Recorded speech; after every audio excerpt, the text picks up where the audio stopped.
అనేది లేకుండా తాకట్టులో ఉన్న బంగారాన్ని విడిపించి కొనబడును. అదే రోజు మార్కెట్ ధరకు కొని అప్పటికప్పుడు డబ్బులు ఇవ్వబడును. My channel. కళ్ళు తిరిగి పడిపోయిన వరలక్ష్మి గురించి గుండె పగిలే నిజాన్ని బయటపెట్టిన డాక్టర్ షాంక్లో విష్ణు. నిజంగానే వరలక్ష్మి కళ్ళు తిరిగి పడిపోయిందా? వరలక్ష్మి గురించి డాక్టర్ ఏం చెప్పింది, అసలు ఏం జరిగింది అనేది ఈ వీడియోలో తెలుసుకుందాం. పిల్లల కోసం విష్ణు వరలక్ష్మి ఇద్దరు కూడా ఒక్కటవుతారు. ఇద్దరు కూడా కొన్ని రోజులు మాత్రమే కలిసి ఉందాము, అప్పుడు పిల్లలు ఎవరి దగ్గర ఉండాలో వాళ్ళే నిర్ణయించుకోమని చెప్దాము అని అంటూ ఉంటాడు విష్ణు. అయితే పిల్లలు నా దగ్గరే ఉండాలి అని వరలక్ష్మి అంటుంది. లేదు, నా దగ్గరే ఉండాలని విష్ణు అంటాడు. అప్పుడే అజయ్ అయితే మీరు ఇలా గొడవ పెట్టుకొని కూర్చొని ఉంటే పిల్లల దగ్గరికి మీరు ఎలా వెళ్ళగలరో, పిల్లలు మీ దగ్గరికి ఎలా రాగలరో అని అంటూ ఉంటాడు అజయ్. అప్పుడే ఇద్దరూ కూడా పిల్లల దగ్గరికి కలిసిపోయినట్టు వెళ్తారు. మీరిద్దరూ కూడా సంతోషంగా ఉండాలంటే మేమిద్దరం కలిసి ఉండాలని మీరన్నారు, అందుకనే మీకోసం మేమిద్దరం కలిసిపోయాము, ఇంకెప్పటికీ కూడా విడిపోము, ఇప్పుడు మీకు హ్యాపీగా ఉందా అని అంటూ ఉంటాడు విష్ణు. అయితే మీ ఇద్దరిని ఇలా చూస్తుంటే చాలా హ్యాపీగా ఉంది అని పిల్లలిద్దరూ కూడా చెప్తూ ఉంటారు. అప్పుడు ఇక వరలక్ష్మి అయితే పిల్లలిద్దరికీ కూడా భోజనం తినిపిస్తుంది. ఆ తర్వాత వెన్నెల, వైష్ణవి విష్ణు కూడా భోజనం తినిపించమని వరలక్ష్మిని అడుగుతారు. అప్పుడే వరలక్ష్మి విష్ణుకైతే భోజనం పెడుతుంది. ఇక విష్ణు అయితే వరలక్ష్మి భోజనం తినిపిస్తూ ఉంటే అలా చూస్తూ ఉండిపోతాడు. తర్వాత వరలక్ష్మికి భోజనం తినిపిస్తాడు విష్ణు. అలా ఒకరికొకరు చూసుకుంటూ ఉంటారు. ఇలాగ ప్రేమగా తినిపించుకొని ఎన్ని సంవత్సరాలైందో కదా అని అంటూ ఉంటుంది వరలక్ష్మి. అయితే అవును వరలక్ష్మి, చాలా సంవత్సరాలైంది, ఇలా తినిపించుకుంటూ ఉంటే ఆ రోజులే గుర్తుకొస్తున్నాయి అని విష్ణు కూడా చెప్తూ ఉంటాడు. ఇంతలో వెన్నెల అయితే క్లాప్స్ కొట్టడంతో ఒక్కసారి ఉలిక్కి పడతారు. ఇద్దరూ కూడా ఉలిక్కిపడి ఒకరికొకరు చూసుకుంటూ ఉంటారు. అప్పుడు ఇక వరలక్ష్మి వెన్నెల, వైష్ణవితో అంటూ ఉంటుంది, ఇంటికి వచ్చేయండమ్మా అని విష్ణు కూడా చెప్తాడు.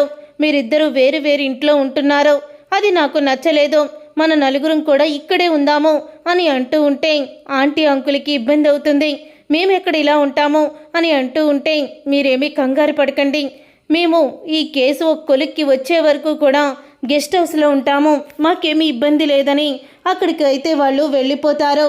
అప్పుడు ఇక వెన్నెల, వైష్ణవి ఇప్పుడు అర్థమైందా మా గురించి ఇంతమంది ఇంతలా మాకు సపోర్ట్ చేస్తున్నారు, మీరు మా గురించి ఏమీ చెయ్యలేరా అని అడుగుతూ ఉంటారు. అప్పుడే విష్ణు, వరలక్ష్మి ఇద్దరూ కూడా ఒకే ఇంట్లో ఉండడానికైతే ఒప్పుకుంటారు. ఇక పిల్లల దగ్గరే ఉంటారు. ఈ విషయం తెలుసుకొని వేదవతి అయితే నందినితో అంటూ ఉంటుంది, ఆ వరలక్ష్మి మళ్ళీ విష్ణుకి దగ్గరయ్యి మాయ మాటలు చెప్పి మళ్ళీ మన ఇంట్లో సమస్యలను తీసుకొస్తుందేమో అని అంటూ ఉంటుంది వేదవతి. అప్పుడే నందిని అయితే అదేంటమ్మా, ఎవరైనా కొడుకు కోడలు సంతోషంగా ఉంటే చూసి ఆనందపడతారు, నీలాగా ఎవరూ కూడా ఆలోచించరు తెలుసా, మొన్నటి వరకు ధరాని పెళ్లి చేసుకోమని అన్నయ్యని బాధ పెట్టావు, ధరాకి చిన్నన్నయ్యతో పెళ్ళైపోయింది, ఇప్పుడన్నా అన్నయ్యని వదిన పిల్లలతో సంతోషంగా ఉండని అమ్మా, ఆ పిల్లలకి మాత్రం ఉండదా తన తల్లిదండ్రులు కలిసి ఉండాలని అని అంటూ ఉంటుంది నందిని. అయితే అక్కడ విష్ణు, వరలక్ష్మి కలిసి ఉంటే ఇక్కడ నేను గొడ్డు చాకరీ చేసుకుంటూ మీ అందరికీ వండి పెడుతూ పని మనిషిలాగా పడుండాలా, వాళ్ళు సంతోషంగా ఉంటే నేను ఇక్కడ ఏడుస్తూ ఉండాలా, అది జరగని పని, వాళ్ళిద్దరి సంతోషాన్ని ఎలా పోగొట్టాలో నాకు తెలుసు అని అనుకుంటూ ఉంటుంది ధర. అయితే ఇక ధర అలా ఆలోచిస్తూనే తన తల్లి భవానీకి ఫోన్ చేస్తుంది. ఎలా ఉన్నావు ధర అని అడుగుతూ ఉంటే ఏంటమ్మా ఎలా ఉండేది, ఎలా పెరిగానో, ఈ ఇంట్లో ప్రతి ఒక్కరికి చాకరీ చేయాల్సి వస్తుంది, ఆ విష్ణు సంతోషమైన జీవితాన్ని తను అనుభవిస్తున్నాడు, విష్ణు వరలక్ష్మి ఇద్దరు ఒకటైపోయారు అని ధర చెప్పడంతో భవానీ అయితే షాక్ అయిపోతూ ఉంటుంది. ఇక ఎందుకు ఆ ఇంట్లో ఉన్నావో వచ్చేసేయ్, ఆ చిన్న మీద నీకేమన్నా ప్రేమ ఉందా ఏంటి అని అంటూ ఉంటుంది భవానీ. అయితే లేదమ్మా, నేను బయటికి అడుగు పెడితే ఆ విష్ణు నన్ను అరెస్ట్ చేయిస్తానని బెదిరించాడు, అందుకని అణిగి మణిగి చాకరీ చేస్తూ ఇక్కడే ఉండిపోతున్నాను, ఆ విష్ణు మాత్రం వరలక్ష్మితో సంతోషంగా ఉన్నాడు అని ధర అయితే అంటూ ఉంటుంది. అప్పుడే ఇక భవానీ అయితే మనకి ఒక టైం వస్తుంది, అప్పుడు మనమేంటో చూపిద్దాము అని భవానీ చెప్తూ ఉంటుంది. తర్వాత ఇక పిల్లల్ని తీసుకుని పార్కుకి అయితే వెళ్తారు విష్ణు, వరలక్ష్మి. అలా పార్కుకి వెళ్ళినప్పుడు ఇక విష్ణు వరలక్ష్మి ఆ పిల్లలతో కలిసి పరిగెత్తుతూ ఆటలాడుతూ ఎంతో సంబరంగా ఉంటారు. అప్పుడే ఇక వరలక్ష్మి అయితే సడన్గా స్పృహ కోల్పోతుంది.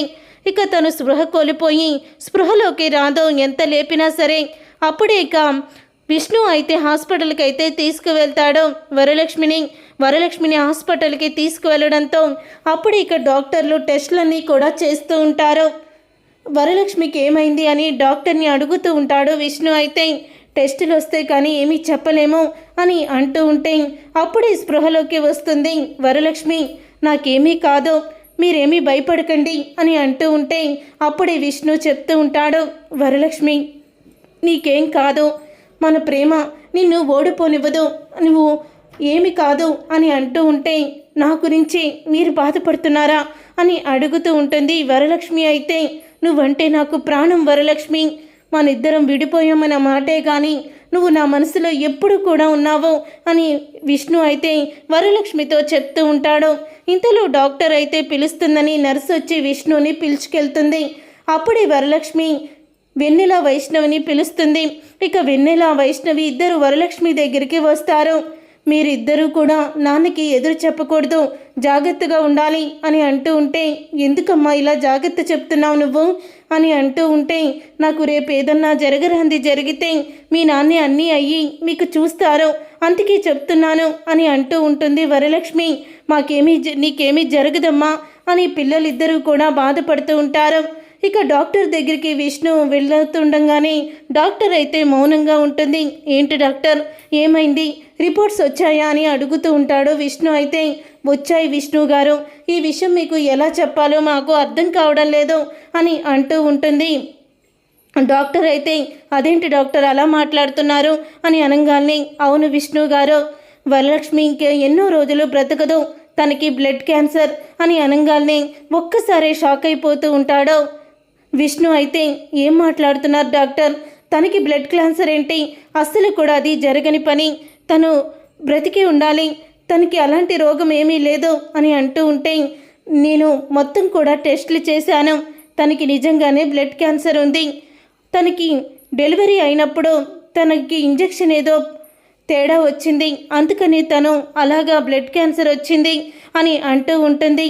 అప్పుడు ఇక డాక్టర్ అయితే తనకు కొన్ని రోజులు మాత్రమే తను బ్రతుకుంటుంది, గుండె నిబ్బరం చేసుకోండి అని విష్ణుకి గుండె పగిలే నిజాన్ని బయట పెడుతుంది డాక్టర్. అయితే చూశారుగా ఫ్రెండ్స్, మొత్తానికి రాబోయే కథలో వరలక్ష్మి ఇలా చనిపోబోతుందని తెలుసుకొని విష్ణు ఏం చేయబోతున్నాడో, ఏం జరగబోతుందనేది రాబోయే కథలో తెలుసుకుందాం. ఈ వీడియో కనుక మీకు నచ్చినట్లయితే లైక్ చేయండి, షేర్ చేయండి, కామెంట్ చేయండి. వంటలక్క సీరియల్ అప్కమింగ్ ఎపిసోడ్స్ని టీవీలో కన్నా ముందుగా చూడాలనుకుంటున్నారా? అయితే వెంటనే ఛానల్ని సబ్స్క్రైబ్ చేసుకొని పక్కనే ఉన్న గంట సింబల్పై ఆల్ అని క్లిక్ చేయండి. అప్పుడే మేము పెట్టే ప్రతి వీడియో మీరు మిస్ కాకుండా చూసేయవచ్చు.